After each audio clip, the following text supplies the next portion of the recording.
Hi guys, hi everyone. So today we are going to start my introduction, यानी कि आज मैं आपको सिखा रहा हूँ कि आपको अपना इंट्रोडक्शन कैसे देना है।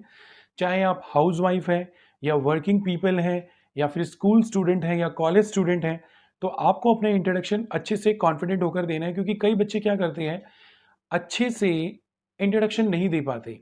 चाहे हम अच्छे से पढ़े लिखे हैं, चाहे हम 10th पास हैं या 12th पास हैं या ग्रेजुएट हैं, कई बार ऐसा होता है कि हम जब इंटरव्यू देने जाते हैं तो हमारा इंट्रोडक्शन अच्छा नहीं होता जितना कि हम सोचते हैं, यानी कि बहुत इंप्रेसिव नहीं होता। तो my dear students, my dear friends, जैसा कि मैंने आपको अपने फर्स्ट स्पोकन इंग्लिश क्लासेस यानी कि स्पेशल स्पोकन इंग्लिश क्लासेस में बताया था कि आपको ध्यान से सुनना है। अगर आप ध्यान से सुनते हैं तो ओबियसली आपको समझ आएगा। जब आपको समझ आएगा तो आप अच्छे से उसे रीड कर सकते हैं। रीड करने के साथ साथ आपकी स्पीकिंग अच्छी होगी, और स्पीकिंग अच्छी होगी तो आपकी इंग्लिश बेटर होगी। लेकिन आपको यह भी ध्यान रखना है कि आपको इन सब चीज़ों को लिखना भी है। लिखने के साथ साथ क्या होता है कि आपका माइंड डेवलप होगा। ठीक है, आप चीज़ों को अच्छे से बारीकी से सीख सकेंगे। तो आज का टॉपिक है my introduction. So let's start. Good morning, good afternoon and good evening. आप अगर गुड मॉर्निंग कब बोलेंगे? जब आप सुबह से लेकर 12 बजे तक अपना इंट्रोडक्शन या अपने बारे में किसी को बता रहे हैं। दोपहर को 12 बजे से लेकर शाम को 4-5 बजे तक आप यूज़ कर सकते हैं। जनरली हम 4 बजे तक यूज़ करते हैं। और शाम को 4 बजे के बाद 8, यानी कि रात को 8, 9, 10 बजे तक आप जब भी किसी से फर्स्ट टाइम मिलते हैं तो हाय गुड इवनिंग बोलेंगे। ठीक है, तो सबसे पहले आपने इंट्रोडक्शन में क्या ध्यान रखना है, आपने अपने आप को ग्रीट कैसे करना है। आपने बोलना है good morning, good afternoon, good evening according to the time period, यानी कि टाइम पीरियड के according. The next thing would be there right from the beginning you have to speak. आपको सबसे पहले बोलना है माई नेम इज, जैसे इसमें मैंने लिखा हुआ एग्जाम्पल के तौर पर माई नेम इज राहुल। दूसरा, अगर आप कहीं दूसरी जगह से हैं, जैसे कि मान लो इसमें मैंने लिखा है basically I am from Delhi, presently I am living in Gurugram at sector 10A। इसका मतलब कि आप बेसिकली तो दिल्ली से हैं, लेकिन अभी आप कहाँ रह रहे हैं? गुरुग्राम सेक्टर 10A में। ठीक है, जैसे कि आप ये भी बोल सकते हैं basically I am from UP Uttar Pradesh, presently I am living इन दिल्ली। यानी कि बेसिकली मैं दिल्ली से हूं, अभी मैं कहाँ रह रहा हूं? सॉरी, बेसिकली मैं यूपी से हूं, उत्तर प्रदेश। ठीक है, and presently I am living इन दिल्ली, यानी कि मैं दिल्ली में रह रहा हूँ। यानी कि जहाँ भी आप बेसिकली का मतलब होता है कि आपका जन्म कहाँ हुआ है। ब्रिंग एंड ब्रॉटअप का मतलब बोर्न एंड ब्रॉटअप, कि आप पले बड़े कहाँ पर हैं। नेक्स्ट सेंटेंस में मैंने यही बताने की कोशिश की है, I am born and brought up from Delhi, presently I am living in Chennai. यानी कि मैं पला बड़ा कहाँ हुआ हूँ? दिल्ली में, और अभी कहाँ रह रहा हूँ? चेन्नई में। तो ये लाइन भी आप यूज कर सकते हैं अपने नाम के बाद। ठीक है, I repeat, I am born and brought up from Delhi. Presently, I am living in Chennai. Like this. The next, regarding my work experience. देखिए, अगर आप स्टूडेंट नहीं हैं, अगर आप कहीं जॉब कर चुके हैं, अगर आपको ऑलरेडी वर्क एक्सपीरियंस है, तो आप ये सबसे पहले बोलेंगे रिगार्डिंग माई वर्क एक्सपीरियंस, यानी कि मेरे कार्य के अनुभव, यानी कि मेरा जितना भी काम मैंने किया है अब तक, मुझे इतना एक्सपीरियंस है। जैसे मैंने इसमें एग्जाम्पल के तौर पर लिखा है, I worked with HCL company as a senior executive production. ठीक है, यानी कि मैंने सीनियर एग्जीक्यूटिव यानी कि प्रोडक्शन में काम किया है, department, from 2011 to 2015। I repeat, I worked with HCL company as a senior executive, ठीक है, in production department from 2011 to 2015। इसमें मैंने इन ऐड नहीं हुआ, आप कोई इशू नहीं है, आप ऐसे भी बोल सकते हैं। Next, presently I am working with IBM as a senior manager since 2015। जैसे मान लीजिए अगर आप प्रेजेंटली किसी दूसरी कंपनी में काम कर रहे हैं तो आप क्या बोलेंगे? Presently I am working with IBM as a senior manager. या फिर आप ऐसे भी बोल सकते हैं, I have been working with IBM as a senior manager, यानी कि मैं 2015 से जॉब कर रहा हूं। तो यहां पर आप ये भी बोल सकते हैं, आई हैव बीन वर्किंग। ठीक है, तो ये क्या हुआ आपके इंट्रोडक्शन के अंदर?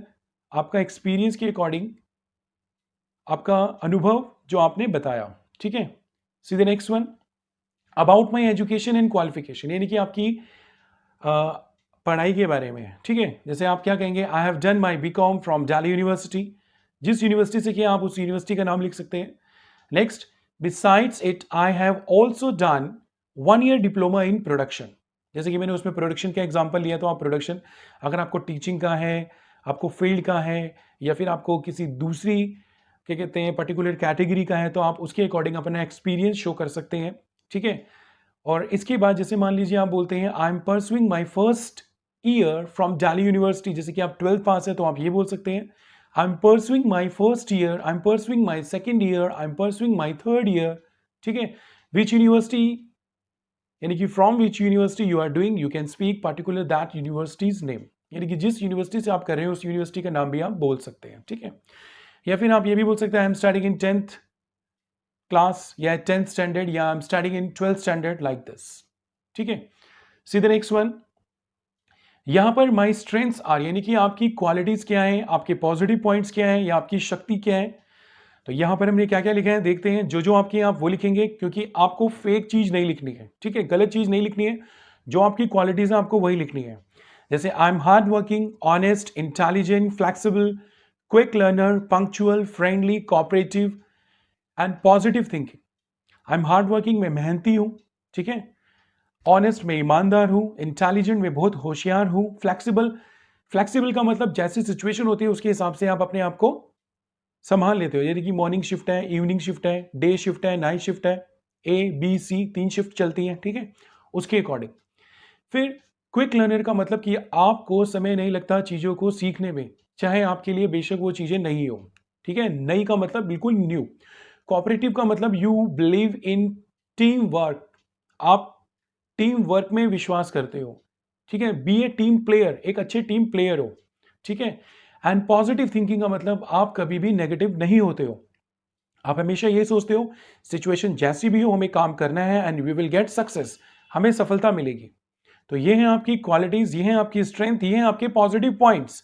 तो अगर आपके इसमें से एक दो हैं, जैसे हार्ड वर्किंग, ऑनेस्ट, तो आप ये बोल सकते हैं हार्ड वर्किंग या ऑनेस्ट या intelligent, whatever you want to speak you can add on. Next क्या है, माई वीकनेसेस आर, अगर आपकी एक ही कमी है तो आप बोलेंगे my weakness is. I repeat, अगर आपकी एक ही कमी है तो आप क्या बोलेंगे, माई वीकनेस इज। अगर ज्यादा है, my weaknesses are that I am short tempered, I am lazy, careless, irresponsible, moody, emotional. यानी कि ये सारी की सारी चीजें क्या है, एक व्यक्ति के अंदर इतनी सारी कमियां नहीं होती हैं। तो कभी भी अगर आप अपना इंट्रोडक्शन एज ए कंपनी में कहीं जा रहे हैं तो आप अपनी एक दो कमी बताएंगे, उसके बाद आपने क्या बोलना है, I am trying to overcome with this problem, ठीक है। यानी कि मैं कोशिश कर रहा हूं, जैसे कि मान लो आपने बोला आई एम शॉर्ट टेम्पर्ड या आई एम केयरलेस, ठीक है, तो आप बोलेंगे but I am trying to overcome with this problem, यानी कि मैं इस प्रॉब्लम से निकलने की पूरी कोशिश कर रहा हूं। या फिर आप सीधा बोलेंगे but I have overcome with this problem, यानी कि इस प्रॉब्लम से मैंने अपने आप को संभाल लिया, यानी कि मैं बिल्कुल ठीक हो चुका हूं, मुझे कोई प्रॉब्लम नहीं है। Earlier I had laziness, earlier I was irresponsible, earlier I was short tempered, but I have overcome with this problem, यानी कि इस प्रॉब्लम को मैंने बिल्कुल फिनिश कर दिया है। क्योंकि देखिए अगर कहीं भी आप काम करने जा रहे हैं, जॉब करने जा रहे हैं, तो अपनी ऑब्वियसली कमियों को तो बताएंगे नहीं, चाहे बेशक थोड़ा सा आपका मन कर रहा है या नहीं कर रहा काम करने का, but you will never say I M Moody, ठीक है। तो लेकिन फिर भी मैंने बता दिया, क्योंकि कई बार हम जब अपने फ्रेंड से बात करते हैं, अपने दोस्तों को बताते हैं कि यार मैं बहुत पहले आलसी था या मेरे को आलस आता है, अगर मैं एक बारी काम छोड़ दूं तो मैं दोबारा जल्दी शुरू नहीं करता, ठीक है। तो यहां पर देखिए मैंने आपको बताया है अभी अपनी स्ट्रेंथ और अपनी कमियां, ठीक है। सीधे next one, my hobbies are, यानी कि आपकी हॉबीज भी, यानी सो नाउ माई हॉबीज के अंदर आपको ये ध्यान रखना है कि जो आपकी हॉबीज है आपको वही बतानी है, यानी कि आपको बिल्कुल सच लिखना है। कभी भी हम किसी से बात करते हैं, किसी से पहली बार इंटरेक्ट करते हैं, मिलते हैं, तो ऑब्वियसली हम उसके बारे में जानते हैं कि उसकी हॉबीज क्या है ना। या फिर हम अपने इंटरव्यू के अंदर ये लिखते हैं कि हाँ भाई माई हॉबीज आर, आपकी जो हॉबीज है आपको वही लिखनी है, ये नहीं कि आपने किसी का कॉपी पेस्ट कर लिया, ठीक है। कॉपी पेस्ट का मतलब किसी ने लिखा है listening to music, watching movies, ठीक है, डांसिंग। तो जब आपसे इंटरव्यूअर क्वेश्चन पूछेगा तो आपसे ऑब्वियसली पूछेगा tell me about your hobbies, लेकिन अगर आपको पता ही नहीं हो उसके बारे में तो आप बता ही नहीं पाएंगे। तो obviously you have to write those things which are in your hobbies, या जो आपकी हॉबी में है। जैसे मैंने इसमें लिखा है I like to play cricket, मुझे क्रिकेट खेलना पसंद है। वॉचिंग टेलीविजन, टेलीविजन देखना। लिसनिंग टू म्यूजिक, म्यूजिक सुनना। रीडिंग बुक्स, किताबें पढ़ना। कुकिंग, कुकिंग करना। पेंटिंग, पेंटिंग करना। स्विमिंग, स्विमिंग करना। डांसिंग, डांसिंग करना। राइडिंग, राइडिंग का मतलब जैसे मान लो हॉर्स राइडिंग हो गई है, या फिर बाइक राइड करते हो आप, एंड सिंगिंग, गाने गाना. So you can add according to your hobbies. ठीक है. So never write false things. आपको सच लिखना है क्योंकि आपको उसके बारे में पता होना चाहिए. ठीक है. So I repeat once again, my hobbies are I like to play cricket, watching television, listening to music, reading books, cooking, painting, swimming, dancing, riding, and singing. So these are hobbies. Next, आप अपनी life में क्या बनना चाहते हैं? ठीक है. जैसे आप अपने फ्रेंड से बोलते हैं मैं 10th कर रहा हूँ, अभी 12th करूंगा, फिर ग्रेजुएशन करूंगा, मुझे ये बनना है. तो प्लीज आपको ये ध्यान रखना है. ठीक है. तो आपने ये भी एड ऑन करना है, I want to become a successful man in my life. अगर आप किसी कंपनी में काम कर रहे हैं तो आप बोल सकते हैं I want to see a manager myself after 5 years. I want to become a successful man in my life. या फिर अगर आप एज ए स्टूडेंट हैं, जो आप टारगेट रखते हैं अपनी लाइफ में, I want to become a doctor, मैं डॉक्टर बनना चाहता हूँ. या my aim is to become a teacher in my life, यानी कि आप अपनी लाइफ में टीचर बनना चाहते हैं. क्योंकि dear friends and dear students and guys, सबसे पहले आपको ये ध्यान रखना है कि आपको कॉन्फिडेंस के साथ बोलना है. कॉन्फिडेंस के साथ आप कब बोलेंगे? जब आप चीज़ों को बारीकी से सुनोगे, जब आप उन्हें पढ़ोगे, जब आप उन्हें समझोगे. क्योंकि देख लीजिए, मैंने आपको हर चीज़ के बारे में बताया. सबसे पहले आपको बताया कि आप कैसे विश करेंगे, good morning, good afternoon, good evening. फिर आप अपना नाम बता रहे हैं. इसके बाद आपने अपना वर्क एक्सपीरियंस बताया कि अगर आप वर्किंग हैं, ठीक है.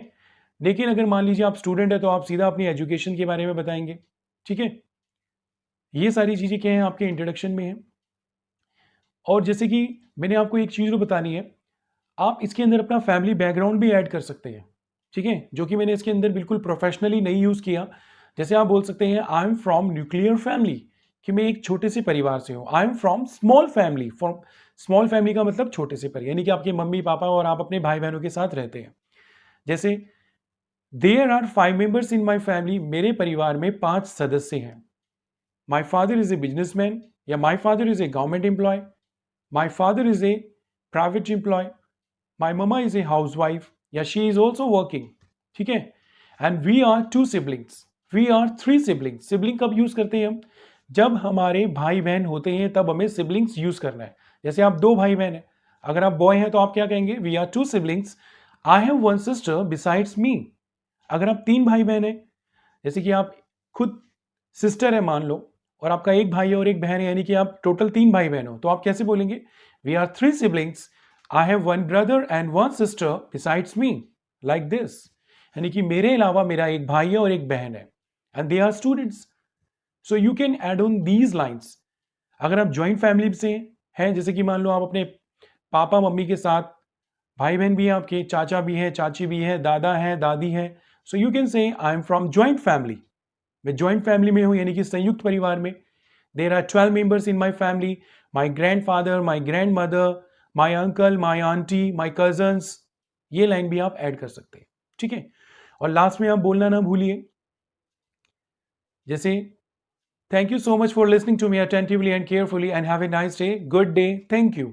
क्योंकि ये चीज़ें क्या है कि आपके अंदर एक कॉन्फिडेंस बिल्डअप करती हैं कि जो भी चीज़ आप बता रहे हैं, आज बेशक आपके अंदर कॉन्फिडेंस नहीं है, लेकिन आप अगर इन चीज़ों को 2, 3, 4, 5, 6, 7 या ज़्यादा से ज़्यादा 10 दिन भी अगर अच्छे से प्रैक्टिस करते हैं, ठीक है, तो आपके अंदर एक कॉन्फिडेंस आएगा and day by day you will improve. ठीक है. So let's start. एक बारी मैं फटाफट आपको बता देता हूँ. सबसे पहले आपने अपना नाम बताया, अपना वर्क एक्सपीरियंस बताया, लेकिन उससे पहले आपने बताया था क्या? आपने बताया कि आप बेसिकली कहाँ से हैं. ठीक है. फिर उसके बाद आपने क्या किया? अपनी वर्क एक्सपीरियंस को बताया. ठीक है. फिर इसमें आप अपना एजुकेशन क्वालिफिकेशन, फिर अपना बैकग्राउंड बता सकते हैं, फैमिली बैकग्राउंड. ठीक है. फिर अपनी क्वालिटीज, स्ट्रेंथ, अपनी वीकनेस, अपनी हॉबीज, और लास्ट में आपको बताना है अपना aim. So these things are very important to learn easily. मैंने आपको स्टेप बाय स्टेप बताया है, तो इसलिए प्लीज आप अगर चाहते हैं सच में अच्छे से सीखना, बेसिक से सीखना, तो मैं आपको ऐसे ही रोज इजीली हर टॉपिक को क्लियर करूंगा ताकि आपको समझ आए और आप उसे अच्छे से सीखें, बोलें और कॉन्फिडेंस के साथ इंग्लिश में बात करें. So thank you so much for listening to me attentively and carefully and have a nice day. Thank you.